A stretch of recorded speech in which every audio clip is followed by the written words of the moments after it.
हमारे इस भारत में और संपूर्ण समाज में, एक पूरे भारत देश में ये प्रसिद्ध है कि श्री राम अत्यंत धीर वीर गंभीर हैं, वे मर्यादा पुरुषोत्तम हैं और भी उनको बहुत एक सीरियस, एक गंभीर मिजाज का प्रस्तुत किया जाता है।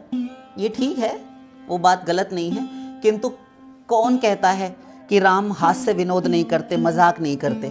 देखिए अभी बताते हैं भगवान कहाँ कहाँ मजाक करते हैं, कितने मजाकिये हैं श्री राम। नहीं जी, हम मान ही नहीं सकते कि श्री राम मजाक करें। राम जी तो मर्यादा पुरुषोत्तम हैं, वे धीर वीर गंभीर हैं। चलिए देखते हैं कैसे विनोदी हैं, कैसे मजाकी हैं हमारे श्री राम।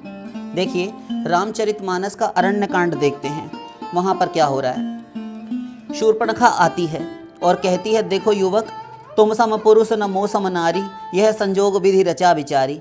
ताते अब लगी रहूं कुंवारी, मनुमाना कछु तुम ही निहारी।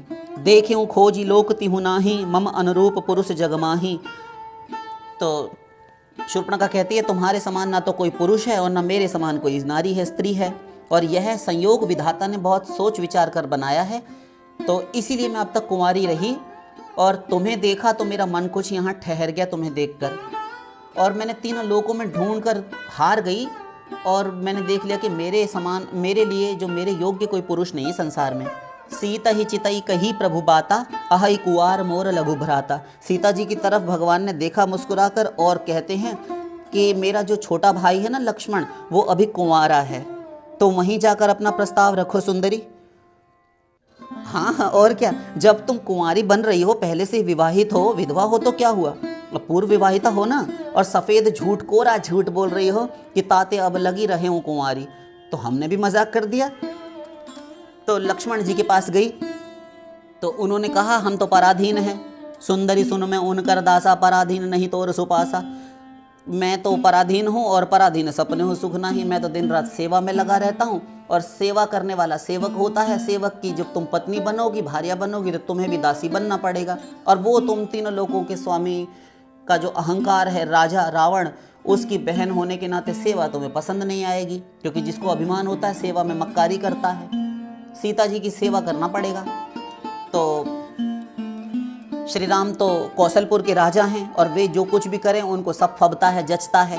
तो सुनकर निराश हो गई कि हम पराधीन हैं, दास की पत्नी बनकर तुम्हें सेवा करने से दुख ही मिलेगा। तो पुनि फिरी राम निकट सो आई, प्रभु लक्ष्मण पही बहुरी पठाई। फिर वापस लौटकर निराश हुई, राम जी ने वापस लक्ष्मण जी के पास भेज दिया। तो इस प्रकार जब बार बार परेशान हुई तो खिसिया गई। पुनि खिसियानी राम पही गई, रूप भयंकर प्रगटत भई। खिसियाती हुई राम जी के पास गई और भयंकर रूप धारण कर लिया। तब कहा, अनुज सन शयन बुझाई। लक्ष्मण जी से उन्होंने आंखें चलाकर इशारा कर दिया और लक्ष्मण जी समझ गए बड़े भैया की बात, क्योंकि सेवक तो वही है ना जो संकेत मात्र समझ जाए, और लाख कहने पर ना समझे वो तो दुष्ट है, वो सेवक नहीं, वो खून पीने वाला होता है। तो उन्होंने इशारा कर दिया। तो लक्ष्मण अति लाघवसो नाक कान बिनुकीन। लक्ष्मण जी ने अत्यंत क्षण मात्र में उसको नाक और कान के बिना कर दिया, नकटी और कनकटी कर दिया। नाक कान बिनु भई विकरारा, जनु स्रव शैल गेरु के धारा। जैसे शैल शिखर से गेरु की धारा बरस रही हो, ऐसे विकराल भयंकर हो गई और बहुत कराहने लगी, खिसिया गई। अब बताइए, ये मजाक नहीं और ये बदतमीजी का काम नहीं तो क्या है? अरे प्रेम ही तो कर रही थी। आई लव यू अगर कोई आज की लड़की किसी युवक को देखकर कह दे, हमें तो लगता है आप सब में से किसी को कह दे कोई लड़की, तो आप बल्लियों उछलने लगेंगे, कहेंगे देखो हमको लाइन मारती है, हमको उसने संकेत किया इत्यादि, हम पर मरती है। और ये राम कैसे रघुवंशी हैं, आर्यावर्त के, ये एक क्षत्रिय हैं, स्त्री पर हाथ नहीं उठाते कहते हैं। और ये देखिए इनका कहानी ही राम और कृष्ण की स्त्रियों पर हाथ उठाने से प्रारंभ हो रही है। वो पूतना को मार डालते हैं, ये ताड़का को मारते हैं, दूसरा नंबर आया तो इनको मारना शुरू कर दिया। पराई बहन बेटी पर ऐसे हाथ उठाया जाता है। अरे हाथ भी उठाया तो एक चपत लगाकर छोड़ देते, किंतु उसको नाक कान ही काट दिया। उस समय सर्जरी भी नहीं होती थी, बताइए। अजी आई लव यू ही तो बोलने गए थे, ऐसा क्या अपराध कर दिया था? तो उसके नाक कान ही काट दिए। तो ये देखिए एक मजाक। अभी फिर चलते हैं, देखिए अब लंका कांड प्रारंभ हुआ। तो लंका कांड प्रारंभ हुआ तो उसमें सेतु इत्यादि बन गया और सारी वानर सेना थकी मांदी थी।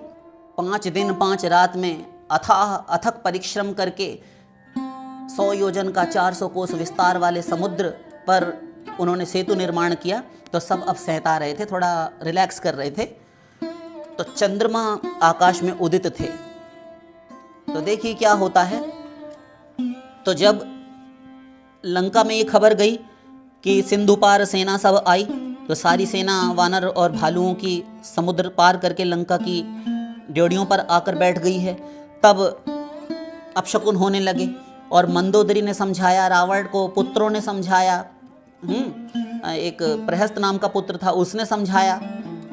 और फिर अगले दिन शाम का समय है और प्रभु आकाश निर्मल स्वच्छ है और चंद्रमा खिले हुए हैं, लाखों तारे हैं। तो रावण लंका के उन्नत शिखर पर एक विशाल बैठक नुमा अखाड़ा था, विचित्र सा महल था, वहाँ नाच गाने की व्यवस्था थी। तो रावण वहीं जाकर बैठ गया। तो गोस्वामी जी कहते हैं कि सुना सीर सत सरिस सौ संतत करई बिलास, परम प्रबल रिपुशीस पर तद्यपि सोच न त्रास। सैकड़ों इंद्रों के समान भोग विलास करता रहता है, यद्यपि श्री राम जी सरीखा अत्यंत प्रबल शत्रु सिर पर आकर बैठ गया, फिर भी उसको ना तो चिंता है न डर ही है। दुष्ट होता है ना, उसको ऐसा ही होता है, ना चिंता होती है ना भय होता है। यहाँ सुबेल शैल रघुवीरा, उतरे सेन सहित अति भीरा, शिखर एक उतंग अति देखी, परम रम्य समशुभ्र विसेखी। तह तरु किसलय सुमन सुहाय, लक्ष्मण रचि निज हाथ डसाए, तापर रुचिर मृदुल मृग छाला, तेहि आसन आसीन कृपाला। प्रभुकृत शीस कपीस उछंगा, बाम दहिन दिशि चाप निसंगा। दुहकर कमल सुधारत बाना, कह लंकेश मंत्र लघि काना। बड़ भागी अंगद हनुमाना, चरण कमल चापत विधि नाना। प्रभु पाछे लक्ष्मण बीरासन, कटि निसंग कर बान सरासन। एहि विधि कृपा रूप गुण धाम राम आसीन, धन्य ते नर एहि ध्यान जे रहत सदा लवलीन। पूरब दिशा बिलोकि प्रभु देखा, उदित मयंक कहत सबहि देखहु, ससिहि मृगपति सरिस असंक। तो क्या हुआ कि सहस्त्रों इंद्रों के समान वह भोग विलास करता रहता था। तो यहाँ श्री रघुवीर जो थे तो सुबेल पर्वत पर सेना की बड़ी भारी समूह के साथ उतरे और पर्वत का एक बहुत ऊंचा और परम रमणीय समतल और विशेष रूप से उज्जवल शिखर देखकर वहाँ लक्ष्मण जी ने वृक्षों के कोमल पत्ते कोपले ले लेकर और सुंदर फूल अपने हाथों से एक छोटा सा जैसे आसन नुमा बना दिया था, जिसके ऊपर श्री राम जी बैठे हैं। उस पर सुंदर सी मृगछाला, कोमल मृगछाला बिछा दी। उसी आसन पर कृपालु श्री रामचंद्र जी विराजमान थे और प्रभु श्री राम जी वानर राज सुग्रीव की गोद में अपना सर रखकर बैठे हुए हैं। उनकी बाईं ओर धनुष और दाहिनी ओर तरकस रखा है और वे अपने दोनों कर कमलों से बाण सुधार रहे हैं। विभीषण जी कानों से लगकर उनको सलाह दे रहे थे और परम भाग्यशाली अंगद जी और हनुमान जी अनेकों प्रकार से श्री राम जी के चरण कमल दबाने लगे। और श्री रामचंद्र जी के पीछे तरकस कसे हुए और हाथों में धनुष बाण लिए वीरासन में श्री लक्ष्मण जी विराजमान हैं। तो इस प्रकार कृपा रूप सौंदर्य और गुणों के धाम श्री राम जी विराजित हैं। वे मनुष्य धन्य हैं जो सदा इस ध्यान में लौ लगाए रखते हैं।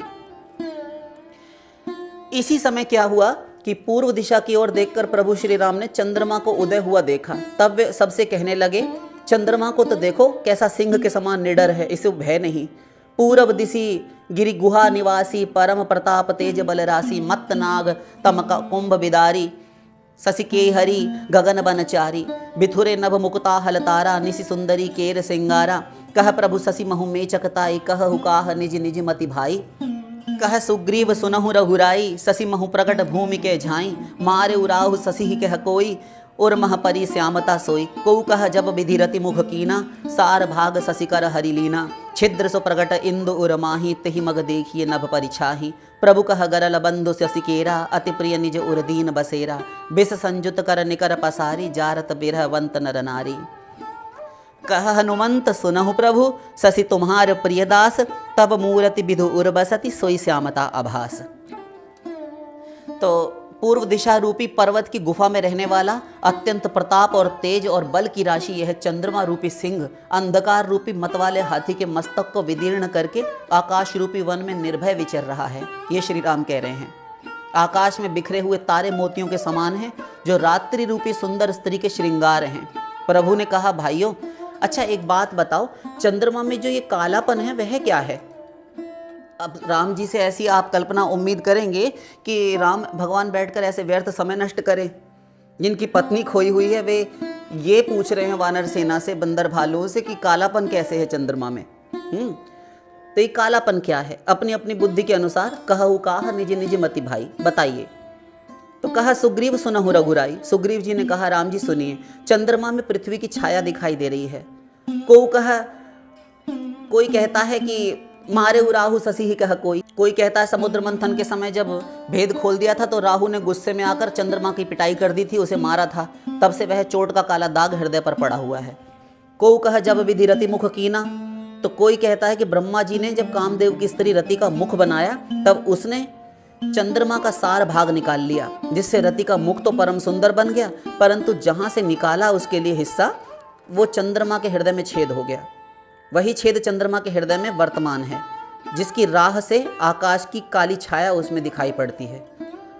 तब श्री रामचंद्र जी ने कहा विष चंद्रमा का बहुत प्यारा भाई है, क्योंकि दोनों समुद्र से ही निकले हैं, इसलिए उसने विष को अपने हृदय में स्थान दे रखा है, अपने भाई को। विष युक्त अपनी किरण समूह को फैलाकर वह वियोगी नर नारियों को जलाता रहता है। अर्थात प्रभु का इशारा अपनी ओर है कि मैं सीता के बिना कितना जल रहा हूँ। नरगति भगत कृपाल दिखाई, जैसे मनुष्यों की गति होती है स्त्रियों के विरह में कामी पुरुषों की, वही भगवान दिखा रहे हैं करके। तो फिर हनुमान जी ने कहा प्रभु सुनिए, चंद्रमा आपका प्रिय दास है, आपकी सुंदर श्यामल मूर्ति चंद्रमा के हृदय में बसती है, वही श्यामता की झलक चंद्रमा में है। तो नवान्न पारायण 7वां विश्राम लेते हुए गोस्वामी जी आगे कहते हैं, पवन तनय के बचन सुनी बिहसे राम सुजान, दक्षिण दिशि अवलोकि प्रभु बोले कृपा निधान। पवन पुत्र हनुमान जी के वचन सुनकर सुजान श्री राम जी हंसे और फिर दक्षिण की ओर देखकर कृपा निधान प्रभु बोले। अभी तो पूर्व की ओर देख रहे थे ना, तो चंद्रमा दिखाई दिया, अभी उन्होंने दक्षिण की ओर देखा। तब देखते हैं तो भगवान विभीषण जी से कहते हैं देखकर, देखो विभीषण दक्षिण आशा, घन घमंड दामिनी बिलासा, मधुर मधुर गरजई घन घोरा, होई वृष्टि जनि उपल कठोरा। कहत विभीषण सुनहु कृपाला, होई न तड़ित न बारिद माला, लंका शिखर ऊपर आगारा, तहाँ दस कंधर देख अखारा। छत्र मेघ डंबर सिरधारी, सोई जनु जलद घटा अतिकारी, मंदोदरी श्रवण ताटंका, सोई प्रभु जनु दामिनी दमंका। बाजहि ताल मृदंग अनूपा, सोई रव मधुर सुनहु सुर भूपा, प्रभु मुस्कान समुझि अभिमाना, चाप चढ़ाई बाण संधाना। तो विभीषण जी से कहते हैं दक्षिण की ओर तो देखो विभीषण, बादल कैसा घुमड़ रहा है, बिजली चमक रही है, भयानक बादल मीठे मीठे हल्के हल्के स्वर से गर्जना कर रहे हैं, कहीं कठोर ओलों की वर्षा ना हो जाए। तो विभीषण कहते हैं हे कृपालु सुनिए, यह ना तो बिजली है ना बादलों की घटा, लंका की चोटी पर एक महल है, दशग्रीव रावण वहां नाच गान का अखाड़ा देख रहा है। रावण ने सिर पर मेघ डंबर, बादलों के डंबर जैसा घनघोर घटाओं जैसा विशाल काला एक छत्र धारण कर रखा है, वही मानो बादलों की अत्यंत काली घटा है। मंदोदरी के कानों में जो कर्णफूल कुंडल झिलमिला रहे हैं वही मानो बिजली की चमक है। और हे देवताओं के सम्राट सुनिए, अनुपम ताल और मृदंग जो बज रहे हैं वही मधुर गर्जना की ध्वनि आपको प्रतीत हो रही है।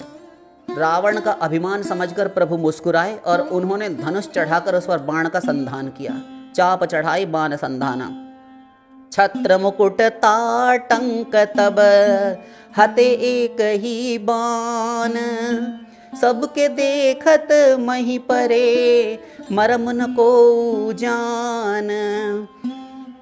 और एक ही बाण से रावण के छत्र मुकुट और मंदोदरी के कर्णफूल कुंडल काट गिराए, सबके देखते देखते ही जमीन पर आ गिरे और इसका भेद, इसका रहस्य किसी को नहीं समझ में आया। अस कौतुक करि राम सर, प्रभिसे आई निसंग, रावण सभा ससंक सब देखी महारस भंग। तो ऐसा चमत्कार करके श्री रामचंद्र जी का वह बाण वापस आकर तर्कस में जा घुसा। यह महान रस भंग देखकर रावण की सारी सभा भयभीत हो गई। तो इस प्रकार भगवान श्री राम से पूछिए कि आप एक बात बताइए राघवेंद्र सरकार, कि अपने घर में कोई कुछ भी करे, आप अपने घर में कुछ भी करते हैं, आप वानर भालुओं की सेना के साथ में जब यहाँ हास्य विनोद कर रहे हैं, तो रावण अपनी पत्नी अपनी स्त्री के साथ अपने घर में बैठा है, नाच गाना देख रहा है। अजी ये भी कोई ज़बरदस्ती है कि हम अपने घर में बैठकर टेलीविज़न भी नहीं देख सकते? और आपको यहाँ पर क्या मजाक सूझता है, क्या बदतमीज़ी की हरकत करते हैं आप, दूसरे का मूड खराब करते हैं। हम नाच गाना देख रहे थे, एंटरटेनमेंट कर रहे थे, एंजॉय कर रहे थे, और आपने बाण छोड़कर सारा का सारा रस भंग कर दिया। तो बताइए, ये मजाक नहीं तो और क्या है? What the hell is this? तो ये नहीं करना चाहिए। अब देखिए भगवान कैसे कैसे मजाक करते हैं, इनसे बैठा नहीं रहा जाता। तो राम भी पर्याप्त विनोदी हैं। ऐसा नहीं है कि राम बिल्कुल सीरियस ही रहते हैं हर समय गंभीर मुद्रा में, ऐसा नहीं है। मर्यादा पुरुषोत्तम है, किंतु राम भगवान भी बहुत मजाक करते हैं।